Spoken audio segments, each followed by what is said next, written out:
เอยิงในงกวางเลยเนี่ยมาขิงแหนมไปมาเอาเขาเอาน้ำปันเขากินเอยิงเอยิงกวางอะไรน่ะเมื่อมาในกามรถขิงแหนมไปเฮ็ดเขาเฮ็ดพักเล่งเขามาก่อนในมีเล่งในก็อาแกงยอกแกงกำเสามาเก็บคู่บรรลุงเลยแบบกำเสาก็เมี่ยวเขาก็มากินกล้วยตาย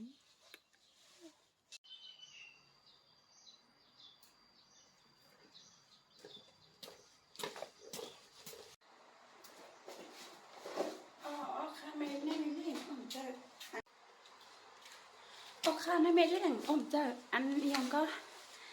ค่ะเก็บโคมาเฮก็ขันไปด้านในเฮ็ดพักเล่งไม่เล่งเมื่อก่อนไรมากเมื่อไงไหนป๋าเนี่ยไปได้เฮ็ดเขาเลยเขา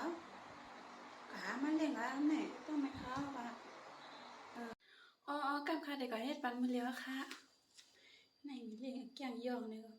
กินกล้วยหัวมวยทำมากินกล้วยน่าใจเปลี่ยนค่ะกำค่ะเด็กก็เฮ็ดปันค่ะน่ะกัดก็กำไรกว่าก็เดี๋ยวไอ้สังเฮ็ดเล้งนั่นนายเม็ดเล้งนั่น